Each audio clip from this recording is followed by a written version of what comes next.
So we have to oppose the entire concept of the government just printing paper money that has no backing. We need to go back to the monetary system that worked and that made us a great nation. And I know the world is going to abandon the dollar. There's no question in my mind that the world is going to do that. So we should try to do something preemptively. You know, people talk about the dollar being the world's reserve currency. And that's one of the reasons we've been able to get away with all this, because we've been printing all this money and the rest of the world has been socking it away. You know, it's like we're writing all these checks and no one has cashed them yet. Well, they're going to try to cash them soon. Because the only reason that the dollar became the world's reserve currency is because it was backed by gold. It was redeemable in gold. The world was on a gold standard prior to Bretton Woods. Every currency in the world was backed by gold. Of course, why would anybody accept it if it wasn't backed by gold? It was just paper.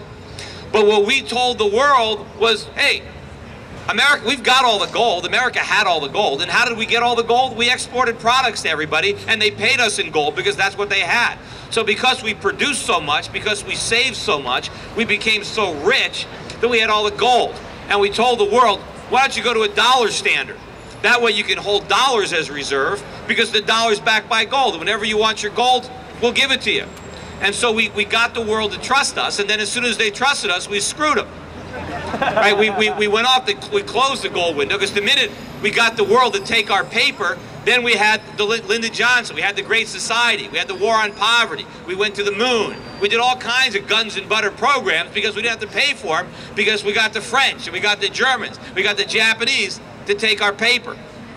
Well, when we closed the gold window, the dollar lost about 2/3 of its value, but for some reason, it still functioned as the reserve currency. But why? I mean, why would the British back the pound with dollars when the dollar's backed by nothing? What's the difference? They might as well have no reserves at all. How can you back one currency that's backed by nothing with another currency? So the world is going to figure that out. And the reason the global economy is in such turmoil right now is because of this system. The reason the world is in trouble is because they loaned us trillions of dollars and they're just finding out that we're not good for it. We can't pay it back. It was all a house of cards. But we never could have had these massive global economic imbalances if we had the discipline of a gold standard. And unfortunately, if we don't discipline ourselves, we're going to be disciplined by our creditors. And when they force these reforms upon us, it's going to be a much more painful adjustment. Anyway, I know I've been speaking for a while, so hopefully we can do something. We can do something to educate American citizens, educate our politicians, and let people know, because there is a massive attack on right now on free market capitalism, on liberty, because the politicians and the bankers are blaming this crisis on the free market and saying that the solution is that we have more government. And the amazing thing is the Federal Reserve created this mess, and what is Washington's solution? Give them more power. So what, they can do even more damage? Like they didn't do enough damage already with the power they had? So we have to let people know that this country is in trouble not because of a lack of regulation, but because of excess regulation, and because of the way the government distorts the market and influences decision making and causes people to take risks that they otherwise wouldn't take, causes businesses to act in ways that they otherwise wouldn't act. And so it's not market forces, but government edicts that have gotten us into trouble.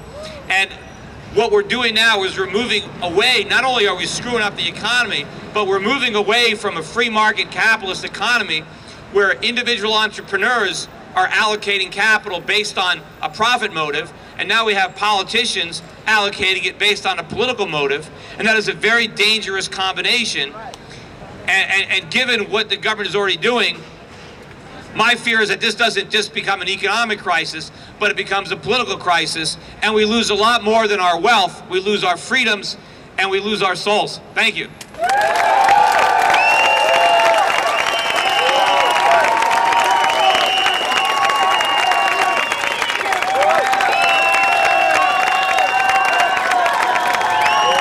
Come on, let's hear it for Peter Schiff! Louder! Louder! Enough! and the Fed, and the Fed.